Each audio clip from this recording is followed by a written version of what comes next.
ating buhay na Diyos, makapangyarihan Diyos. Yung palakpak na wini-welcome ang kanyang presensya sa lugar na ito. Come on. You can do better than that, mga kapatid. Father, we welcome you in this place. We are very thankful that you are here with us po. Na kinakatagpo po, Panginoon, kami.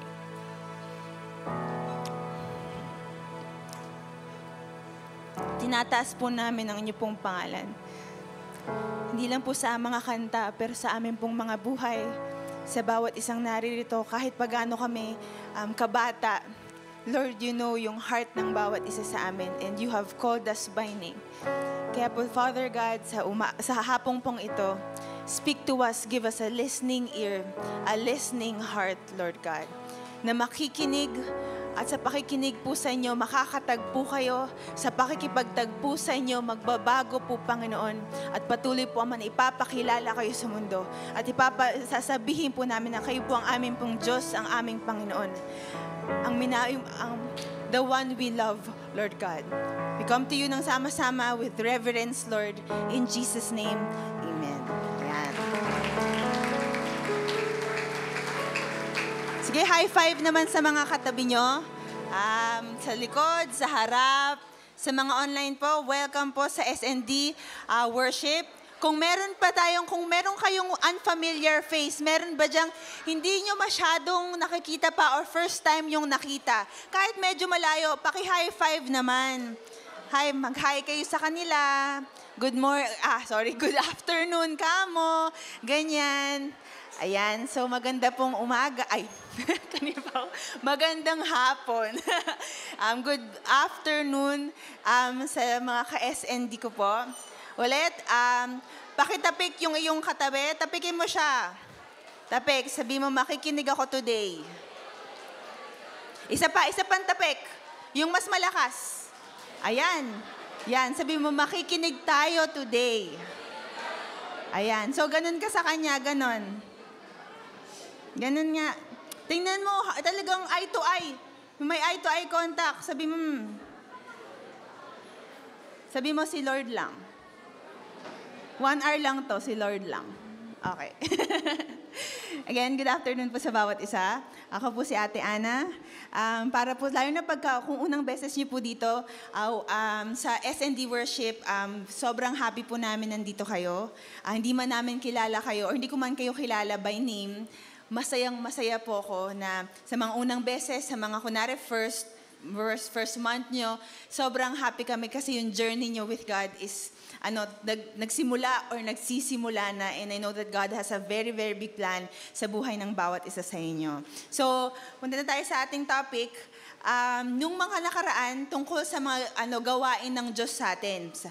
Kung God, ang Father natin as a provider, ang God natin as a protector, ang God natin as ang God natin bilang hari. Ngayon naman, yung besides sa ginagawa niya sa ating mga anak niya, yung gusto niya sa ating yung what He wants between us and Him, let's say. And yun nga, ang ating pong topic, He wants intimacy. Sabi mo nga, intimacy.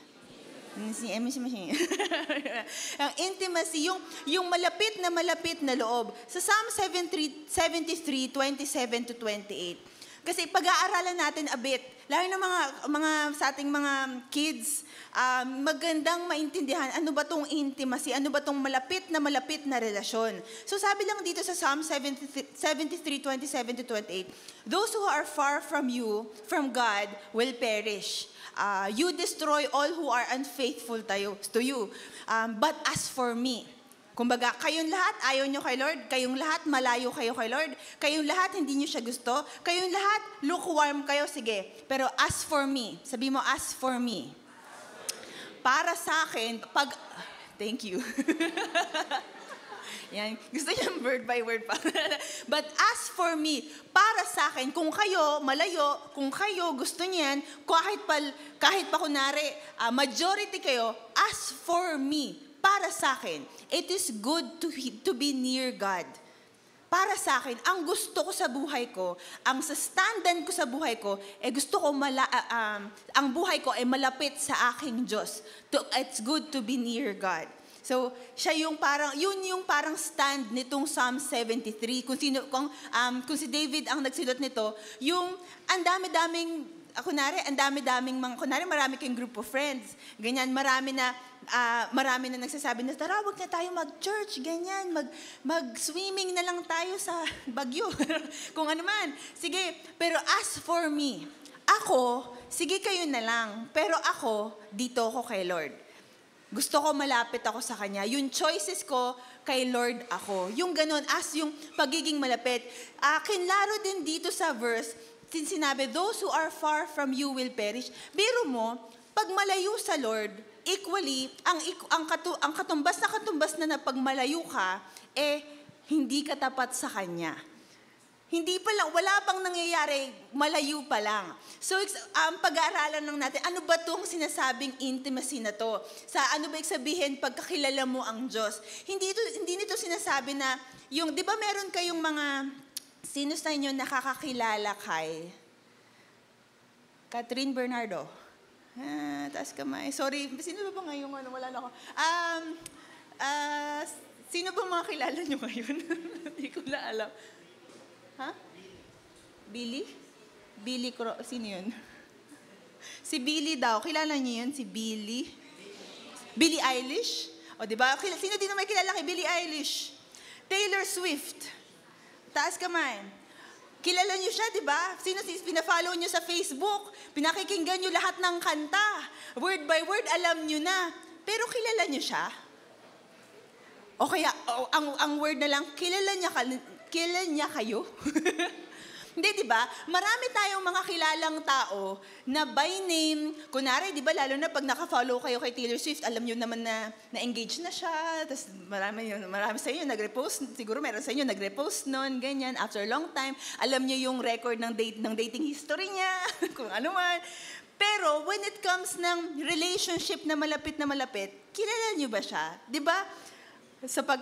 Siguro, sa ating lahat ngayon, wala sa ating nakakakilala sa Kanya ng kilala talaga. Ito yung sinasabi ng Lord na pagkilala sa Kanya. Nung ini-invite tayo ng Father na kilalanin niyo ko, hindi yung pang-Instagram lang. Hindi yung pagkakunaring finalo mo sa Instagram, hinart mo lahat ng post, para sa'yo, close na kayo. Hindi ganon, kundi yung relationship, nag-uusap, nagbabanding, nakikilala ang isa't isa, nakakasama through ang isa pang parang pag sinabing to know God, ang isa pang katulad nito, yung pag wala pa siguro sa atin or konti yung mga iba pa lang, yung pagkakilala, yung intimacy, yung closeness nung para bang husband and wife, yung malapit, physical, emotional, spiritual, mental, parang isang-isa. Di ba sabi, yun yung ganong klaseng invitation ang binigay ng Lord, ng Father sa atin. Nung namatay si Jesus Christ sa cross, mga kapatid, kasi dati walang ganon. Hindi tayo ever pwedeng maging close kay Lord. Or sa standards ng Lord, maging intimate or kilala talaga siya. Pwedeng by name, pwedeng nakikita mong Jesus loves you, pwedeng nakikita mo na, yung mga sa jeep, may mga ganun ba, may nakalagay sa jeep, may mga ganun, Jesus loves you, mayroon pang verse doon. Pwedeng lagay na natin lahat ng mga verses sa kwarto nyo, ganyan-ganyan. Pero yung malapit na relasyon, hindi pwede sa kahit kanino until dumating si Jesus Christ sa cross para tanggalin yung nagse-separate sa atin. Siya kasi namatay. Di ba namatay siya sa cross? For what? For us to be, may sinasabi sa Bible, for us to be reconciled to Him, para dun sa malapit na relasyon sa Kanya. Hindi kailangang mamatay ni Jesus Christ sa cross kung Instagram following lang ang kailangan na. Yung ganon, yung casual lang kayong magkilala. Buddies, yung mga ganon. Hindi niya kailangang mamatay sa krus para sa inyo kung kunaring kilala nyo lang siya from afar. Ganito, masyadong malaki yung binigay at para konting kilala, medyo friends. acquaintances at its most. Kasi iba, sa atin, iba rin ang definition ng friends. Kasi pag friends sa atin, pagka nag-away na kayo, pwedeng may FO. Di ba? May mga friendship over. Pwede na, hindi kayo nagkasundo. Di sige, FO na tayo, okay na. Yung iba kasi ang friendship ng Lord. Yung tipong ibibigay ang buong buhay sa iyo at hindi ka iiwan at pababayaan. Ganun siya makipag-friend. Parang last week natin napag-usapan yan. No? So yun, ganun siya makipag-friend na buwis buhay, ibibigay ang lahat. Walang iwanan. Ganung klaseng friendship, ganung kalalim sa bawat isa sa atin. Pero yun nga, kung sakali hindi ganun, hindi niya kailangang mamatay sa cross. Pwedeng relationship from afar. Pwedeng konting kilala lang kumbaga. So yun, kunwari, hindi rin niya, kung ang pagkamatay ni Jesus Christ sa cross is for us to, kunwari, mag-build tayo ng habits sa buhay natin na every Sunday, every 3 to 5 p.m., kay Lord ka. Ang tawag din yung mga, kunwari, may religious activity tayo, may religious facade tayo, may religious rituals tayo. Hindi rin kailangang mamatay ni Jesus Christ sa cross para doon. Kasi kahit hindi mo siya kilala, maraming hindi nakakakilala sa Kanya na kayang gawin yun. Kayang mag-spend ng time sa umupo, kayang makinig. Pero ang binayaran niya talaga, yung bagay na hindi natin kayang gawin, makilala siya. Noon na pinaka-malapit, parang yung friendship na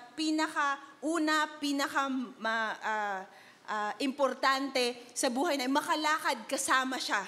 Yun, that is what He died for. For a friendship sa buhay, sa inyo. Friendship sa atin na for the rest of your life will turn all your life around.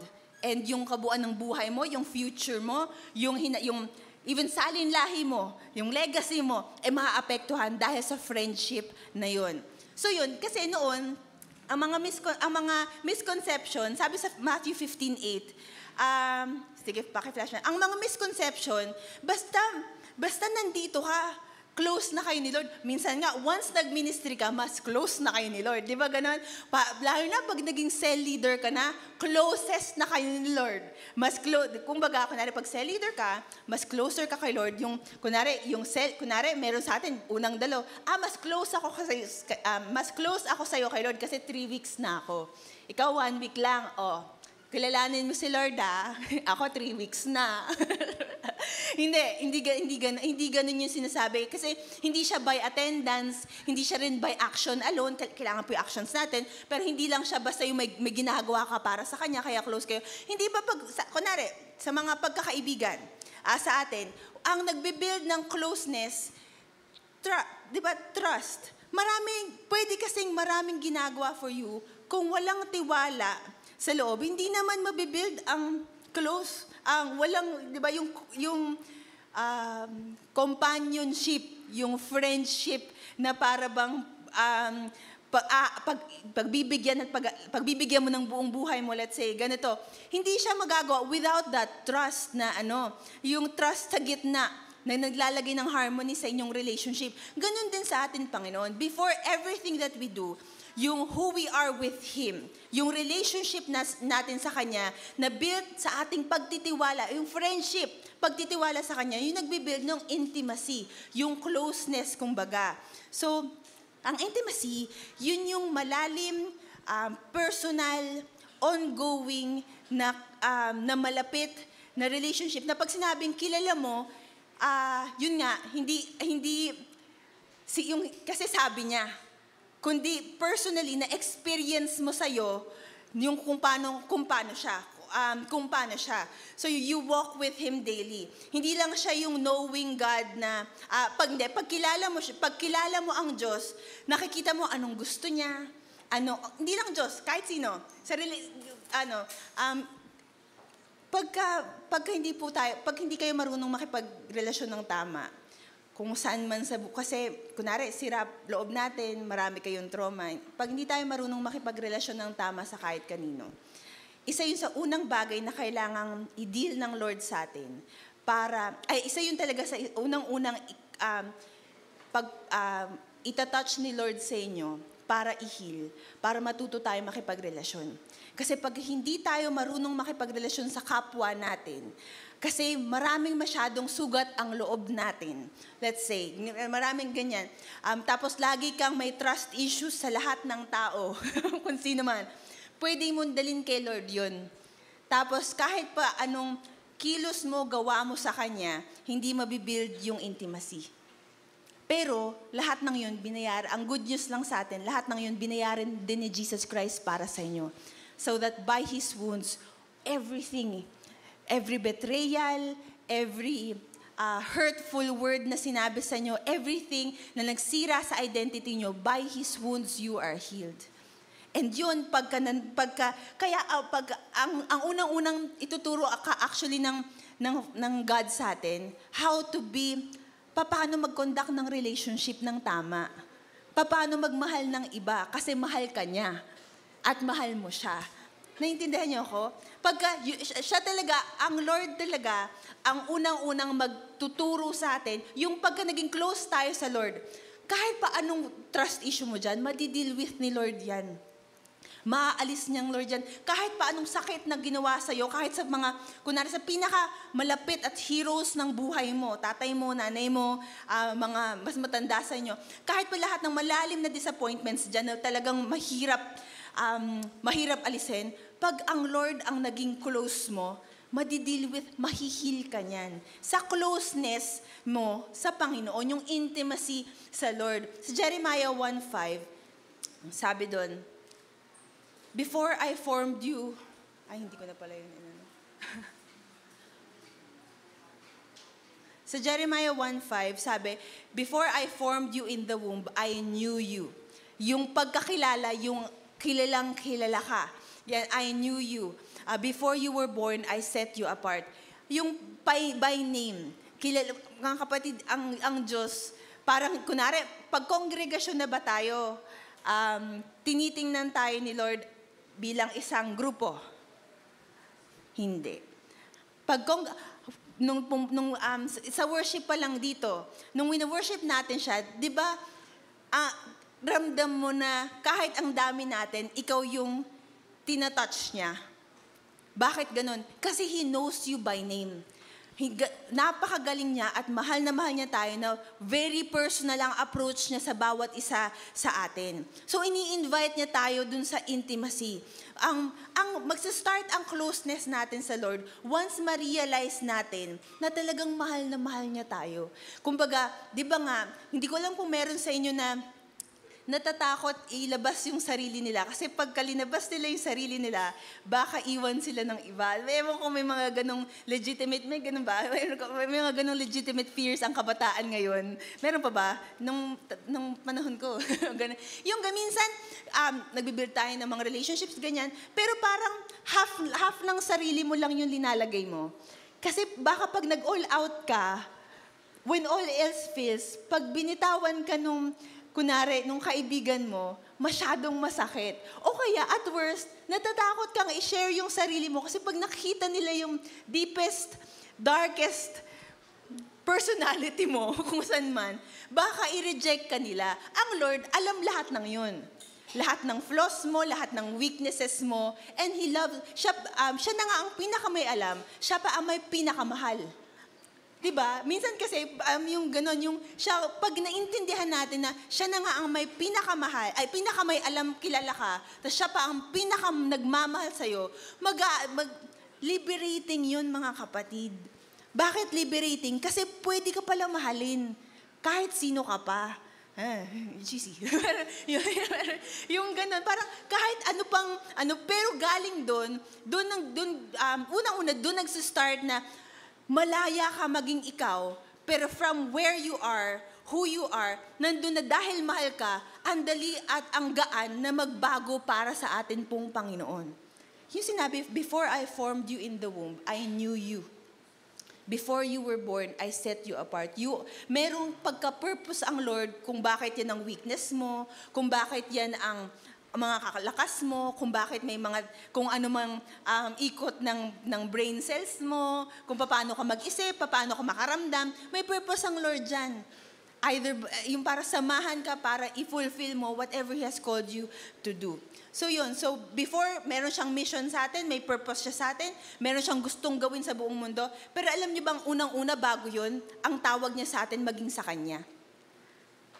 To belong to Him. Before mo gawin lahat, before ka maging cell leader, before ka mag-conquest, before mo pangarapin na baguhin ang buong mundo sa pangalan ng Panginoong Jesus, ganyan. Before lahat ng yun, para magawa mo lahat ng yun, kasi resulta lang yun, nung unang-unang pinakatawag niya sa'yo, maging sa Kanya. Ikaw ba kay Lord na? Do you belong to the Lord? Do you puso, isip, pagkatao, oras, do you belong? Hindi yung belonging na para bang slave ka, na parang wala kang choice, kundi belonging kasi mahal na mahal ka niya at mahal na mahal mo siya. Do you belong to Him in that, kumbaga level ng pagkalapit? So tingnan natin lang.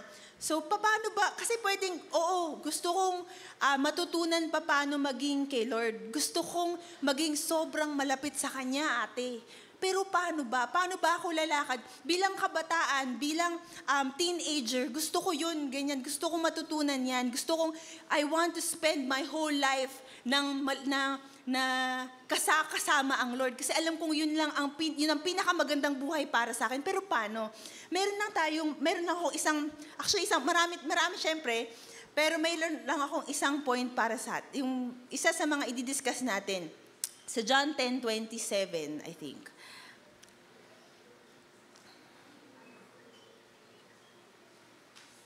Ayan. Ang magdadala sa atin para makilala ang Lord tuloy. Kasi nakita nyo, hindi pala siya sa rituals or religion or yung kung ano man gagawin natin, kundi relationship. Siguro marami na sa atin na lagi yung naririnig.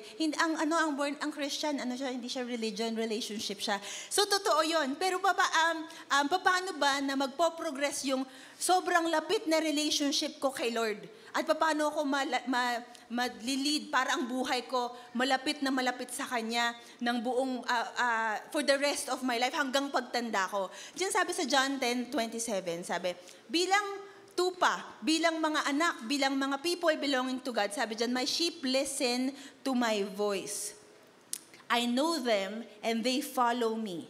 I give them eternal life and they shall never perish. No one will snatch them out of my hand. Ang unang-unang basic na kailangan matutunan natin para makalakad kasama sa Lord, matutunan maging very aware, to be familiar with His voice. Ano ba yung sabihin nun? Pag natulog ako, pag gising ko, merong bumubulong sa akin na, gumising ka na. Ganun ba yun? Pagka ba, nakasakay ako sa jeep, tapos mayroon bang hangin na magfo-flow, na magsabi, eto na si Lord, kinakausap ka na niya. Ganun ba yun? Paano ba Siyempre, pag una, di ba, kunwari, pag may stranger, lalo na, sumasagot pa ba kayo ng phone calls? Di ba, pag ako pag stranger ang phone, ang tumawag, lalo na pag first time tumawag, hindi nyo naman talaga kilala eh. Kunwari, nakilala nyo one time, tapos tumawag sa inyo, alam nyo na ba yung boses nila? Hindi pa, di ba? Parang, sino to? Ganyan. Pero pag ako naring lagi mong kausap, tapos friend mo for 10 years, kunwari, tapos tumawag sa'yo, kahit pa sabihin ng, hello po, Jollibee, alam mo na, di ba? Parang, hindi, pinaprank ako nito. Yung pagboses pa lang, alam mo na, pag close kayo. Ganun din sa Lord. Pag sinabing the sheep listen to my voice, parang nagpo-progress na natututunan natin kung paanong makinig sa direksyon niya, sa voice niya, sa kung anong gusto niya sa buhay ng bawat isa sa atin. Kaya talaga ang question dun, do we know God's voice? Paano ba natin malalaman pag siya? Kasi alam niyo, marami ng mga Kristiyano na nagsabing, sabi ni Lord. Merong isang pastor, hindi ko pala alala kung pastor or sa Visayas yata, sa Mindanao, kasi hindi ko malala kung nahihirapan siya o naghihirap siya. So, nagnakaw siya sa mall. Tapos, syempre, hinuli siya ng mga pulis. Ang sabi niya, sabi ng Lord sa akin, dahil nagugutom ako, kumuha ako dyan. pero nagnakaw siya. So, paano mo malalaman? Lord, ikaw ba talaga yung nagsasalita? O ano lang, merong ano? Kasi mahirap, di ba? Parang paano yun? Yun nga, ang nagsistart doon, yung devotion, yung prayer, pero yung pagsunod din natin, yung listening to His voice is when we do, pag patuloy na, sa pag-attend natin, kinakausap tayo ng Lord. Pagka umuwi tayo, pag nagbasa tayo ng Bible, kinakausap tayo ng Lord. Pagka nagpe-pray tayo sa prayer meeting or sa kung saan man, kinakausap tayo ng Lord. Pag cell group natin, kinakausap tayo ng Lord. Pagka naranasan nyo na yun, yung kunwari, pag masama ang loob mo, meron talagang nagsasabi sa konsensya mong, patawarin mo na. Hey, tas parang may decision, hindi ko kaya, ayoko. Merong ganun, pero sinasabing, pinatawad kita. Hindi ko pa rin kaya. Yung merong sa loob na nagsasabi, tas laging sinusuportahan nung conscience, nung boses sa loob mo na yun, kung anong principles ng Lord sa Bible. Kaya rin, hindi mo malalaman ang boses niya nang hindi mo alam ang salita niya. The way to learn to listen to God's voice is to be passionate in His Word. Pagka mahal mo siya, alam niyo po, may mga taong nagmamahal sa Lord, ang unang-unang mahal, salita niya. Gustong-gusto mong magbasa ng Bible. Or at least interested. Sometimes, minsan, nawawala yung pagkagusto natin, pero lagi kang bumabalik dun sa, ang saya magbasa ng Bible. Parang kumakalma ka, naa-at-peace ka, kahit anong mangyayari. Parang ang takbo mo lagi, pagkatas ng buong araw, Bible. O kaya prayer. Ganyan. So yun, doon nagsistart yung pangungusap ng Lord sa atin. Sa John 14:21, yun lang, sorry.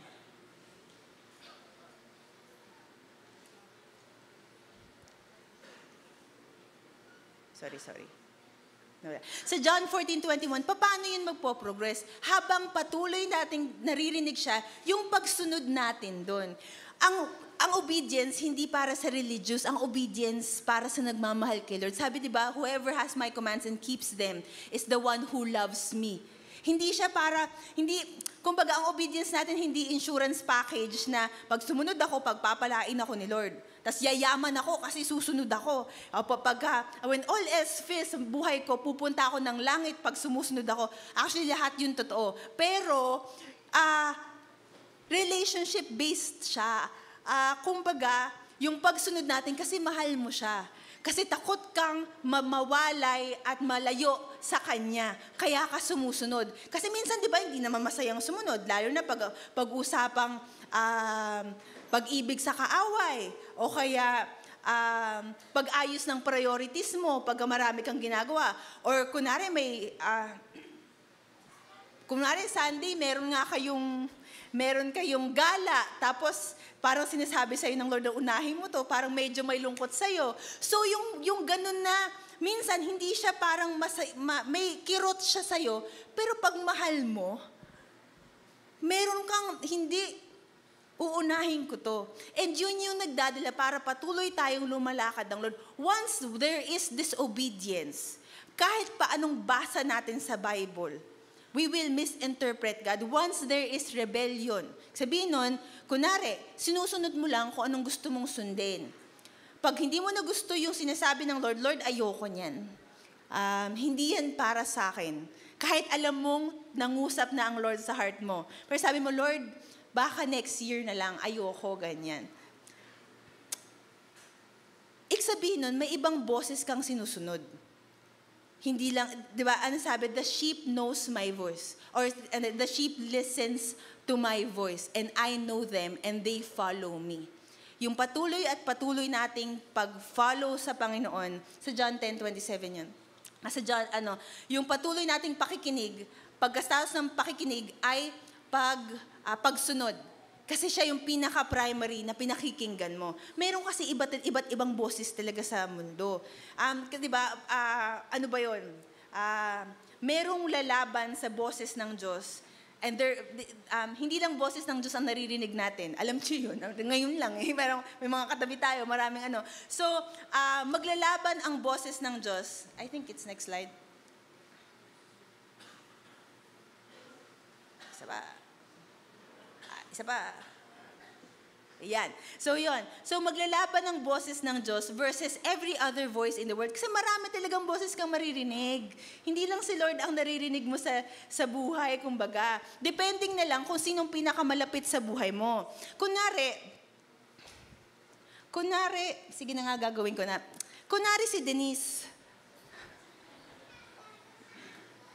Denly ka nga dito. Ako na lang pupunta dyan. Sound. Hello. Nagulat sila. Pwede ba tayo maghihingi ako ng cooperation sa inyo para gagawa tayo ng example, O, ganito. Sound. Ayan, low.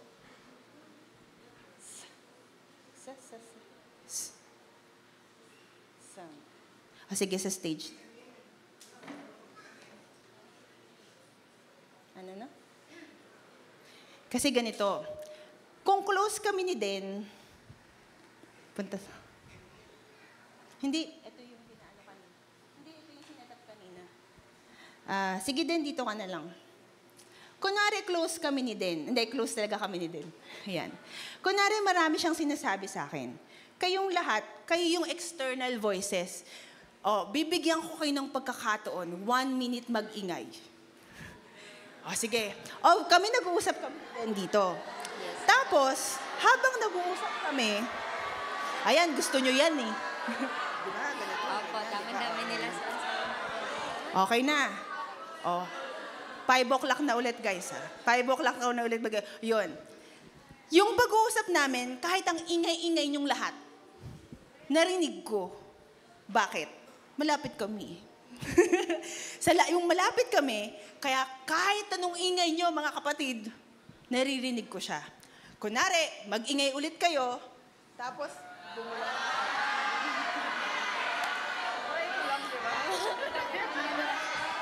pagkatapos, narinig ko pa rin yung tawanan namin. Wala kami pinag-usapan actually. Pero dahil malapit kami, the external voices, sabihin nating social media kayo, o kaya news kayo ngayon ng corruption sa bansa natin, or yung pagkamatay ni Charlie Kirk, or yung mga classmate mo na kung ano-ano sinasabi sa'yo, or yung ganon, dahil close kami, kahit anong gawin nyo, naririnig ko siya. Naiintindihan nyo? Depende yun. May external voices kasi. Marami tayong naririnig. Sige din, okay ka na dun. Pupunta pa sana ako dun kaso nag-ano sa atin. So, naiintindihan nyo ko, may external voices. Lagi kang paggising mo pa lang sa umaga, meron ka ng Facebook notifications. Hindi ba? Pagkakain ka pa lang, magbubukas ka ng Bible, meron na din yung mga messenger na mag-ano sa'yo, mag-notif sa'yo na, sige, eto na, yung, pupunta ka na ba, ganito pa. Yung marami ka talagang external noises na i-distract ka from yung, or at least, paglalaban mo kung anong pinaka-importante na pakikinggan mo. So, yung closeness, let's say, kunwari, yung closest kay Denise, ganina, kasi pinili kong maging malapit sa kanya. Paano kung malapit kami pero nandun siya, tapos maingay kayong lahat? Kunwari, mag-usap tayo, tapos maingay din kayo. Sige nga, magingay, kunwari, maingay kayong lahat. Tapos, wala. Taob ang boses ni Den. Bakit? Kasi ang layo niya, equally malayo kayo at kunwari, ang friend ko at kayo, equally malayo. Kaya, ang gulo, magsa-sign language na lang kami. Kasi hindi ko naintindihan kung anong sinasabi niya kasi pare-pareho kayo ng distance sa akin. Yun yung sinasabi, may boses ang Diyos sa araw-araw na gustong katagpuin kayo. Pero there's also external voices. Pero what if meron din kasing boses there are voices that are also important to you. The voices of your friends, the voices of your loved ones, the voices of your parents, yung mga may asawa, the voices of your husbands or your wives, the voices ng mga teachers nyo na tinitingala nyo, let's say. Yung mga boses na yon, kahit kunwari pag malapit ako, sige, wag na lang. Kunwari malapit ako kunwari kay Lord, ganito. Pwedeng malapit din yung boses sa akin. Kayo lagi, yung external voice, laging maingay yan. Hindi yan nagsha-shut off. Yung voice na yon, yung news, yung mga mundo, yung lahat, hindi nagsha-shut off yan. Yung Twitter nga lang, tsaka yung threads, di ba? Hindi nagsha-shut off yan. Ang dami-daming sinasabi niyang opinion at lahat. Pero pagka kunaring close kami ni Lord, tapos ang nagsalita na, isa pang close sa akin, doon challenge, sino bang pakikinggan ko? Si Lord o yung mga, kasi ano pa rin yun, external voice, pero somebody important to me. What if God is telling me, anak, importante ka sa akin, mahal kita. I have called you by name. Anak ka at may plano ako sa'yo. Tapos yung isa pang malapit sa akin, sasabihin, alam mo, wala ka namang kwente. Diba? Bumagsak ka kahapon sa school. Bakit mo pa ginagawa yan? Yung ganun. So, kaninong boses ang pinaka-importante? Kasi mag-challenge yun. Laging maingay ang mundo, pero laging laging pipiliin mo, sino ba ang pinakikinggan mo? Yung voices ng mga tao, yung voices ng mundo, yung voices ng malapit sa'yo, o yung boses ng Diyos. We have to decide, Lord, sa inyo. Pag na-determine natin na boses ng Diyos lagi, we will learn kung nasa paglakad natin, parang kahit anong sabihin ng iba, hindi ka nababagsak. Only if we choose God's voice every time. Kasi bakit tayo bumabagsak at nag-wishy-washy minsan-minsan? Kasi minsan boses ni Lord ang pinakikinggan mo. Pero minsan hindi naman. Diba? Si boses ni Lord sa umaga, social media paghapon, boses ng, hindi ko po sinasabing wag natin pakinggan yung mga taong importante sa atin, ha? Hindi ko sinasabi yun. Ang sinasabi ko lang, kung sakaling nagkontra yun sa sinasabi sa sinasabi ng Lord sa'yo, pipili ako kaninong boses ang pinaka-importante sa buhay ko. Sino ang pinaka may final say sa akin? So yun. So, yung ganon, okay lang, hindi naman tayo, hindi na magsa-social media after nito, pero sinong pinakauna? Sinong pinaka-importante? Sinong pinaka may malakas na boses sa buhay mo? May time nun, si Elijah, hinahanap niya, depressed siya nun Tapos hinahanap niya si Lord. Tapos, may dumaan napakalaking wind. Maraming wind na dumaan. Ganito, sinintay niya, Lord, nandiyan ka na ba? Hindi. Tapos mayroon pang isang parang signs and wonder na may apoy yata, ganyan. Tapos sabi na Elijah, Lord, nandiyan ka ba? Tapos sa huli, wala pa rin si Lord doon. Sa huli, may gentle whisper sa kanya. Tapos sabi, eto na ako. Yun na yung boses ng Lord. Sometimes God speaks to us in the form of a gentle voice inside of us. Kanino ka makikinig? Sino ang pinaka-importante? Sino ang may say sa buhay ng bawat isa sa atin? Do you know God's voice? The way to be familiar to it is to choose God's voice all the time. Pangalawa pa kasi, besides sa external noise, meron pang isa, internal cravings. Ito yung laman ng soul.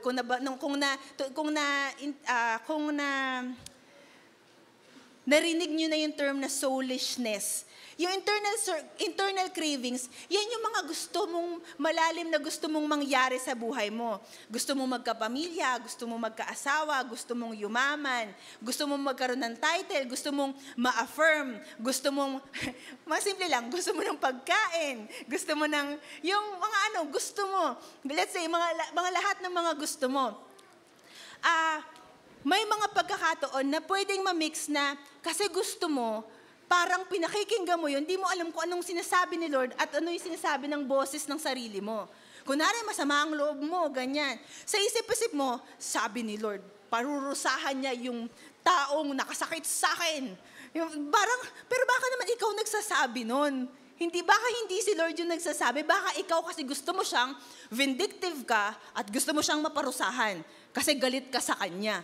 Yung ganon. So, maintindihan natin, kung there's external voice, there's also a voice within you, na sarili mo, na merong sinasabi dyan. At pangatlo, meron pang isang boses, the devil's voice in sheep's clothing. Kumbaga, siya yung boses ng kaaway, pero, diba, yung hello niya sa'yo, ano niya yun, voice, manipulate na yun para kumukha ng boses ni Lord. Hello, etos ako si Lord. Yung kung ano man. Parang boses ni Lord. Alam mo kung kailan to nangyari? Nung si Jesus Christ,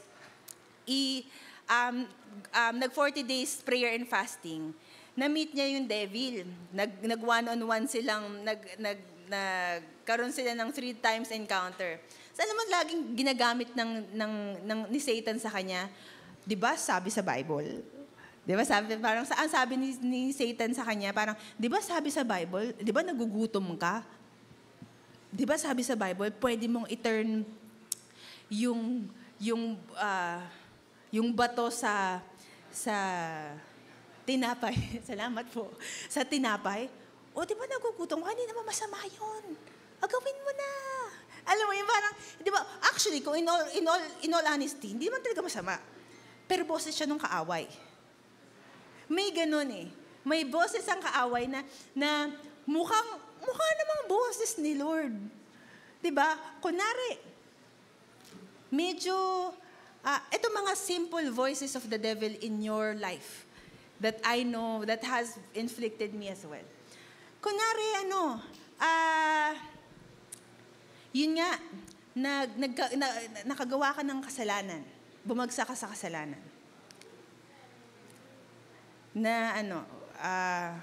Nag-fall short ka, bumagsak ka sa kasalanan, kunwari. Ganyan. Yung parang, yung conversation mo sa loob mo? Ay, hindi na ako karapat-dapat kay Lord. Kasi totoo naman, gumawa ako ng kasalanan. Mahal niya ako, pero hanggang dito na lang ako. Have you heard that? Sa isip niyo? Have you heard that? Na kasi mukhang humble naman, di ba? O kaya, hindi ko yan kaya kasi, makasalanan kasi ako. Mukha namang humble eh. Pero ano masabi ng Lord sa Bible? If you confess your sins sa akin, kung gusto nyong malaman kung boses ng kaaway o boses ng Diyos, mag-aral kayo ng salita ng Diyos. Madedetermine nyo ano bang boses ng Diyos kasi hindi yun go against what He says in His Word. Kahit pa hindi nyo na-feel. So yun, kunwari, wala akong kwenta, hindi ko kaya, pagod na ako, kung ano man. Ano ba sabi ng Lord sa Bible? Kung kunwari ganun, hindi ba sinabi niya na if you confess your sins, He is faithful and just to forgive you your sins and cleanse you from all unrighteousness? Hindi ba sinabi din niya that there is no condemnation to those who are in Christ Jesus our Lord? Bakit kailangan pang hawakan pa kahit one day kung nag-confess at ka na? Naintindihan nyo? So, maraming boses. The voice of the enemy, ang intention lagi ng boses, kung gusto nyo makita, ang intention lagi ng boses ng kaaway, to steal from you, to kill you, or to destroy the relationship you have with God. Sa John 10:10, ang Lord, pag nagsasalita sa'yo, para bigyan ka ng full life. Minsan mahirap, kasi anak, patawarin mo na. Ayoko po, masakit. Pero pag hindi mo pinatawad, masisira buhay mo. Kasi yon John 10:10, I have come that they may have life and have it to the full. Ang boses ng Lord, minsan, akala natin, ang boses ng Lord, minsan kaya akala natin yung boses ng kaaway, boses din ni Lord. Kasi ang intentions, maging masarap ang buhay mo. Yung ganun. Pero, ang laging intention ng thief, ni Satan, to steal, to kill, and to destroy. Ilayo ka sa Diyos, ilayo ang plano ng Diyos sa'yo, pahirapan ang buhay mo, maging lesser ka, you live a life lesser than who you are as bilang anak ng Diyos. So, yun, the devil's voice in sheep's clothing. Hindi pwedeng marami kang pinakikinggang boses. To know God's voice, you choose to be an audience of one. Isang audience of one life. What does that mean? Hindi sabihin na wala kang paki sa iba. Kundi, ang unang-unang gusto mong ma-please sa buhay mo si Lord. Meron kayong, ikaw lang at siya, masaya ka na. Kahit pa hindi natuwa yung iba sa'yo, basta natuwa si Lord, okay ka na. Kahit pa, na-disappoint kahit pa yung post mo, in-unfollow ng lahat kasi hindi nila nagustuhan. Kasi woke na, ganyan. Pero alam mong nagsistand ka sa Lord, okay lang ma-unfollow ka ng lahat. Basta si Lord natuwa sa'yo. Yung ganon. To know His voice is to choose just one audience in your life. The noise of the people, yung noise ng tao, kailangang i-quiet down mo. Sa akin, screen time. O kaya, dyan papasok ang quiet time. Pag quiet time, naka-only me. Yung pag quiet time kay Lord, si Lord lang. Naka-only me, naka-only God.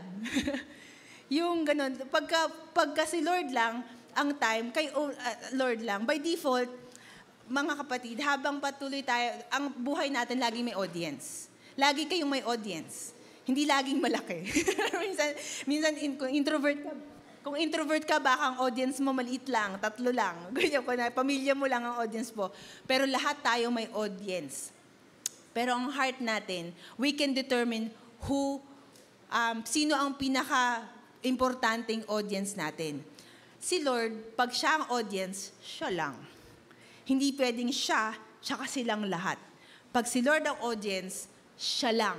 Siya muna. Siya ang una. Then everything follows. Alam niyo, on contrary, sa Bible, yung mga taong ginawang unang-una si Lord, sila yung mga sinasabing, para bang by nature, marami ding natutuwa or nagkakaroon sila ng favor sa iba. Pero sa heart nila, hindi yun ang pinaka-importante. Yung say ni Lord ang pinaka-importante. So yun. The more we seek and obey God, the more nagiging familiar ang voice niya sa atin. The more na siya ang naka-only God tayo. The more na hindi tayo confused sa buhay. Alam mo kung para saan ka, alam mo kung saan mo dadalhin ang future mo, alam mo kung kanino ka, alam mo yung mission mo sa buhay. Kahit anong gawin nila, minsan masasaktan ka, medyo masishake ka, pero laging dun ka pa din. Kasi naka-only God ka. Nung bata po ako, medyo jack of all trades, master of none kasi ako. So, sabihin nun, marami akong gustong gawin sa buhay. Tapos, alam ko na kung anong tawag ng Lord sa akin, 16 pa lang ako. 17, 16, mga ganyan. Alam ko, yung parang may pangitain ni si Lord sa akin na dito ako. My call is for the church. TGCCM and more. Yung kung ano man, yun. Tapos nung bata ako, hindi ko pa siya masyado gets. Tapos try akong pumasok sa kung san-san, nagagalit na ako. Kasi bawat pinapasukan kong door ng opportunity, lahat nagko-close. To the point, nafo-frustrate na talaga ako. Parang ako, bakit lahat hindi pwede? Bakit lahat, Lord, hindi pwede? Bakit gano'n? Bakit hindi ko mapasukan lahat? Kaya ko naman, pero lahat nagsasarado talaga lahat. Tapos ito lang sinabi ng Lord, hindi ka para dyan. After 25 years of walking with God, at maraming mga rough, na-realize ko, dito ako.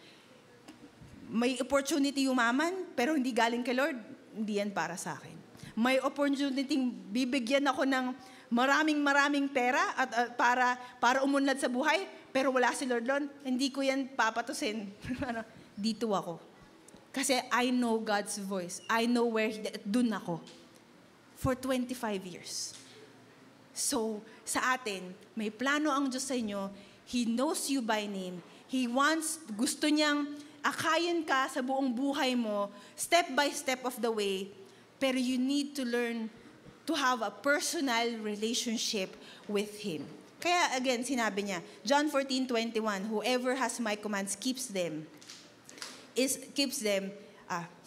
Whoever has my commands and keeps them is the one who loves me.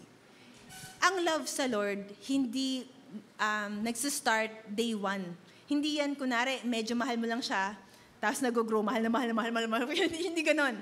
Pwedeng close na kayo ng Lord. Kunwari, if this is the day that you accept Him as your Lord and Savior, and your journey with God starts today, ang closeness dyan, instant, lapit na kayo. Pag uwi mo, kasama mo, Lord. Mahal ka niya. Gagawa siya para sa buhay mo. Hindi yan, sige, kailangan 1 year para maging close tayo, para maging matatag. Yung faith natin, yung trust natin, sineshape yun. Pero yung lapit at pag-iibigan natin sa Lord, since from day one, it is 100% pag-ibig sa iyo, ikaw rin, ganun. So yun, pero ang mag-nurture at magtatatag noon is yung daily walk with God, listening to Him.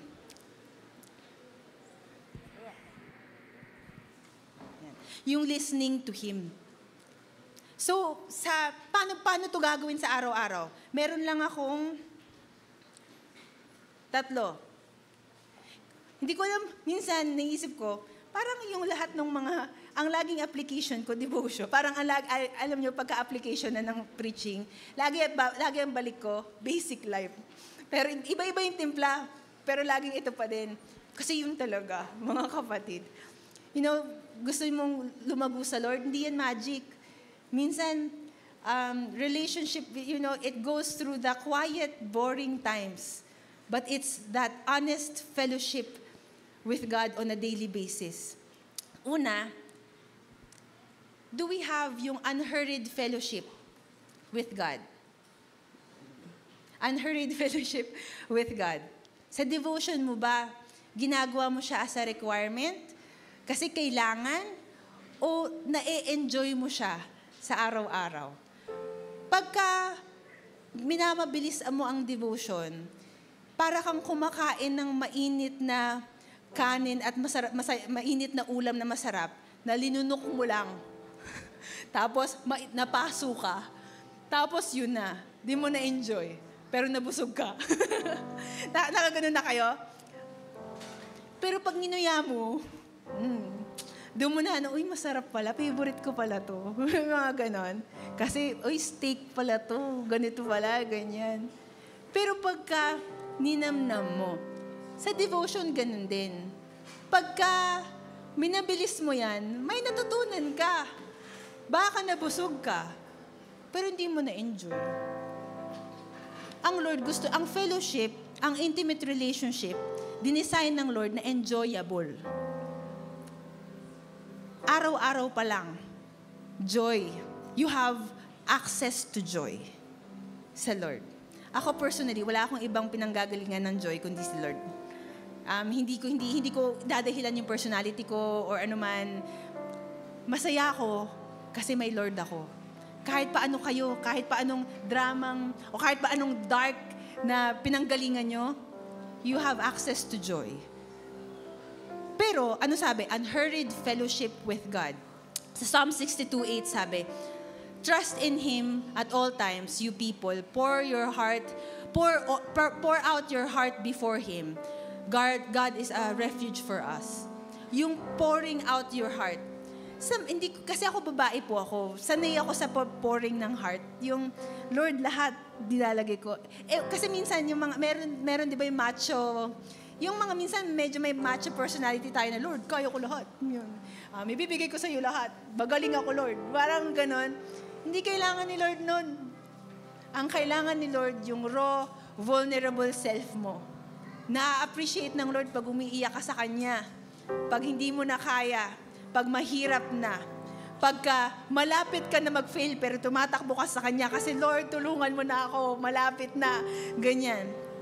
You learn, however we are made, God is calling us to pour your heart to Him. May problema ka ba? Masaya ka ba? Malungkot ka ba? Kahit ano pa yan. He's waiting for you to pour your heart to Him. Hanggat hindi mo nagagawa yun, there's closeness that is missing. Tapos, pray honestly, consistently. Share mo yung thoughts mo kay Lord. Pag binasa niyo yung buong Psalms, ang dami dong panahon na para bang hirap at windang na windang si David sa lahat ng pangyayari. Hindi ako yung ganun. Pero sa dulo lagi ng Psalm, kasi hindi siya iba yung venting tsaka ranting. Sa pinupor mo yung heart mo to the point na si Lord para bang ginaganon yung ano ba daw, yung kino-comfort ka na pagkatapos mo i-pour yung heart mo, Lord, okay na ako. Ikaw ang Diyos, kaya mo lahat, mabuti ka, salamat po. Laging ang ending ng pouring ng heart, hindi ka complaining.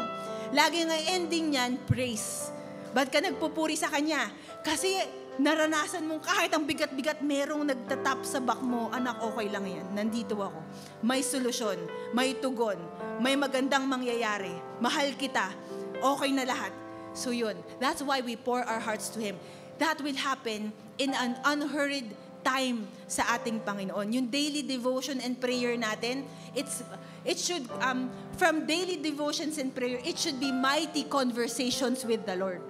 Bakit siya mighty? You are fellowshipping with the God Most High na pinakamataas sa mundo. Alam niyo, merong isang time na si Mama, kwento lang to ni Mama na yung 35 years ago na siguro yun, yung masasakop na daw ang Pilipinas ng NPA, ganyan. Ang mama ko nung time na yun, nasa US mag-isa siya. Tapos talagang pinagpe-pray niya, hindi po masasakop ng NPA ang Pilipinas, Lord, blah, blah, yung ganon-ganon. Maybe some other people prayed. Maybe the church also prayed. But I do believe my God has heard my mom.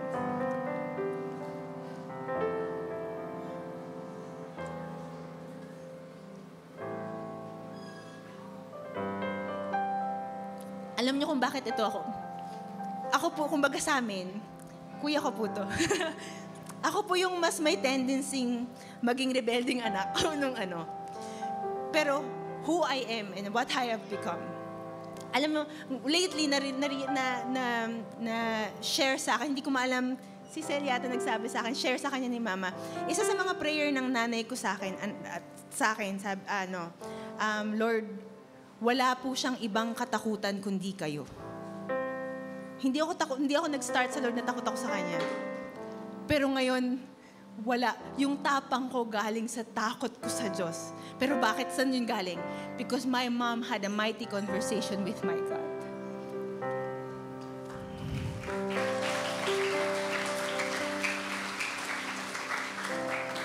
Sabi ng Lord sa Bible, mga anak, do not despise the small beginnings.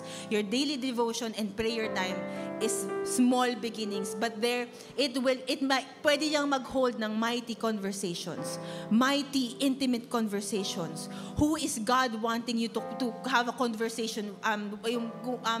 Ilapit mo with pamilya mo ba yan? Bansa ba yan?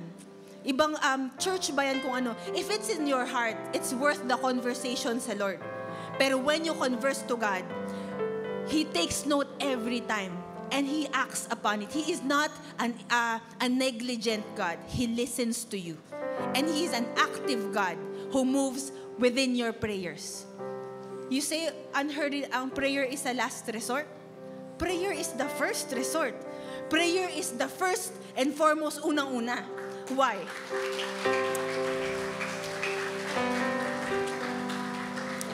Close na kayo ni Lord, masayang-masaya ka na, nababago pa yung paligid mo dahil kumikilos ang Diyos na mahal mo, dahil ang Diyos sa'yo, dahil sa mga binabanggit mo sa Kanya.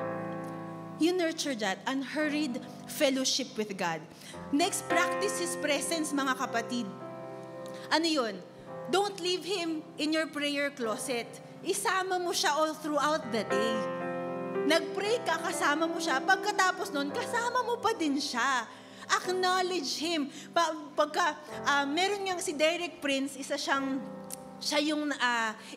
patay na siya, pero siya yung mga nag-open ng teachings about the blood of Jesus. Alam mo, ang mga conversations niya with the Lord, kahit meron siyang mga, Lord, saan ba ako magkakape today? May mga ganun siya. Siyempre sa kanya yon. Yung parang, hindi ko, kayo bahala kayo. O kaya, saan ako pupunta today? Ano bang ministry ko? Sino ba kakausapin ko, Lord, ngayon? Practice His presence.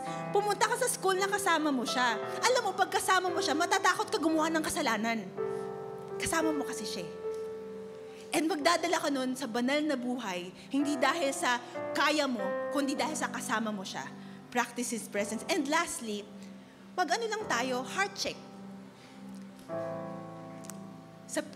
We need a heart check. Yung sa John 15:4-5, sabi dyan, remain in me as I remain in you.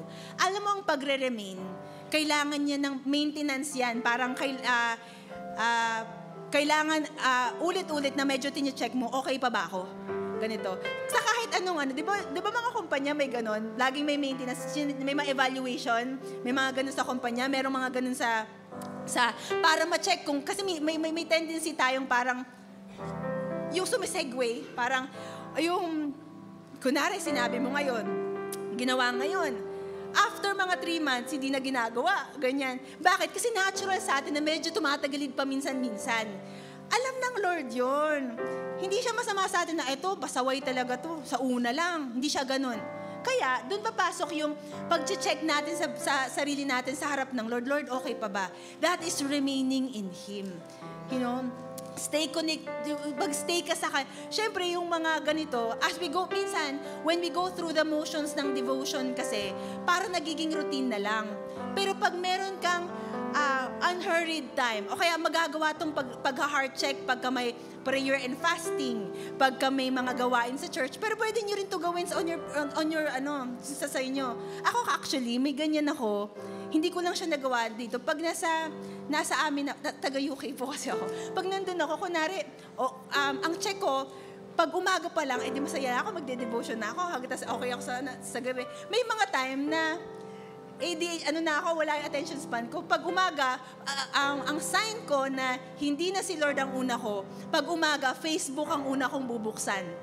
Tsaka Instagram. Ganun lang kasimple. Ganito, alam nyo, aligaga ako buong araw pag ganun. Halos wala akong magawa.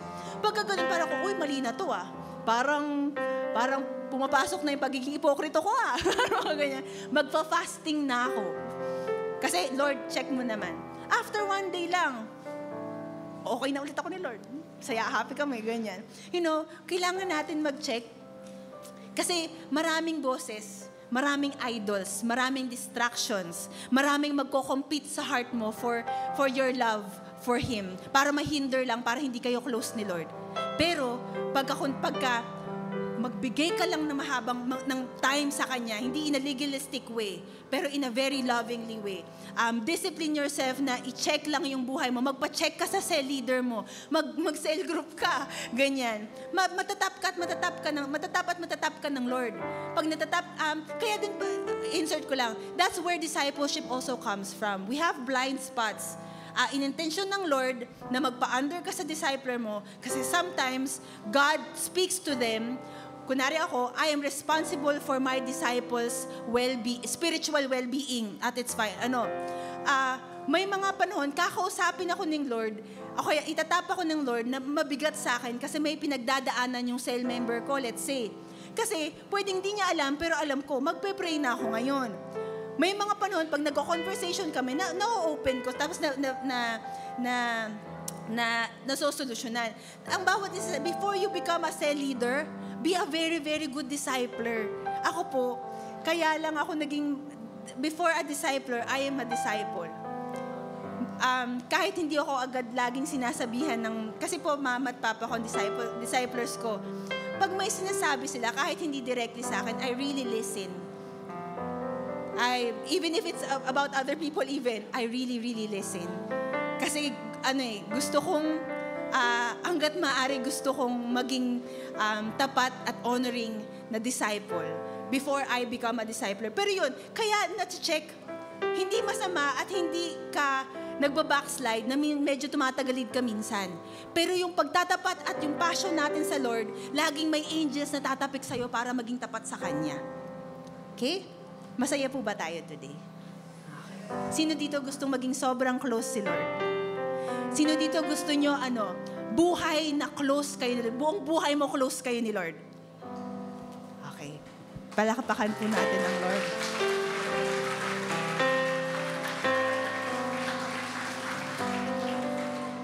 May dalawa lang akong pang heart check today para walang hindrance sa ating closeness kay Lord.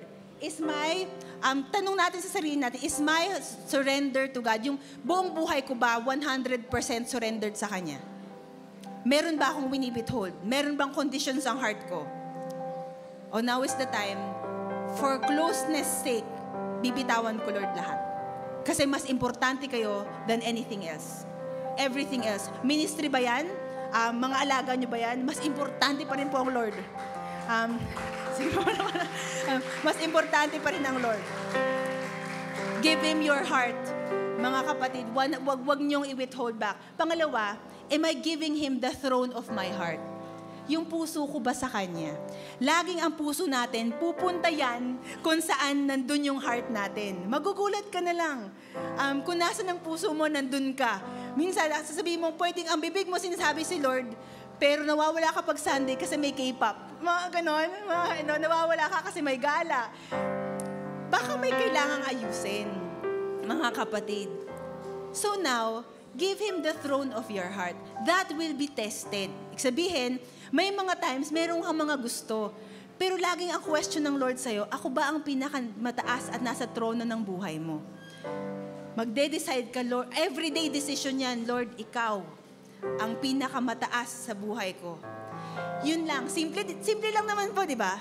Gawin lang natin to. You will live your life with joy, with intimacy, and actually with fruitfulness. And you will reach the highest of heights sa buhay mo. Kasi yun lang ang magdadala lang na para ma-maximum potential ka, kasi kasama mo ang Lord. It is not by might, it is not by power, it is not by your ability, it is not kasi magaling ka, mabait ka, it's not. It is by the Spirit who is with you. So pagkasama mo ang Espiritu ng Diyos, sa araw-araw, ma-practice mo lang yun. Anything is possible to those who believe, mga kapatid. Sige, I will pray for you. Pero, let's take this seriously. Gusto ko pong makita kayo. Nag-start din akong maliit. Nag-start akong very, very imperfect. Very, very, hindi maganda, na bata. Maybe, mas pasaway pa po sa iba sa inyo, ganyan. Pero, 25 years with God, parang ako, I'm getting, this is just there's more to come. Kung nasan man po kayo, kung wala, hindi pa po lumalabas yung dreams ng Lord sa bawat isa sa inyo, kung marami nang nalagay ang Lord na pangarap sa buhay mo, kung meron kang call na narinig mo na sa Lord na gagawin mo, magpe-preach ka ba? Itatouch nyo ba yung school? Magiging malaki ka bang impact sa bansa? Or it's as big as being a mom. You know, you want to be a mom who nurtures the next generation. Whatever it is. Lahat yan, the maximum potential is at yung parang mangyayari sa buhay nyo. Only be with God. Wag nyo po, hindi kayo iiwan ng Diyos, pero wag nyo po siya iwan. And yung mga napag-aralan po natin today, kunin lang po natin yon. Take it one day at a time. And yung magugulat kayo sa lahat ng gagawin ng Diyos sa buhay ng bawat isa ninyo, mga kapatid. Okay? Sige po. Pagpe-pray ko po kayo. Father, marami pong salamat sa hapong ito, sa binigay niyo po sa aming word. Father, you are truly inviting us to intimacy. You're not inviting us to be religious. You're not inviting us para maging church member. You're not inviting us to a routine. You're inviting us to yourself. And you want us, Lord God, na maging malapit sa inyo. Kung meron pong mga longings ang buhay namin, holes ang buhay namin, mga void, Lord God, now is the time, fill niyo po, Lord God. Ipakita niyo po sa bawat isa na lahat nagkaka-meaning sa pagkakayo ang pinakamalapit at pinaka-Diyos namin. Father God, I pray sa bawat isa, Lord, if they're continuing in their journey to you, reveal yourself to them po, Panginoong Diyos, at mapakita niyo po sa bawat isa na kayo po ang Diyos na nagmamahal, Diyos na kilalang kilala, at Diyos na sasama, aakay, at she shield magtatanggol, magpo-provide, magpo-protect sa amin dahil mahal niyo po kami. And sa buhay ng bawat isa, build niyo po ang bawat isa with wherever you have called them. I declare sa bawat isa yung sabi niyo po sa word niyo, no eye has seen, no ear has heard, no mind has conceived what you have prepared for us who love you, Lord God. At we receive this right now in Jesus' name. Amen.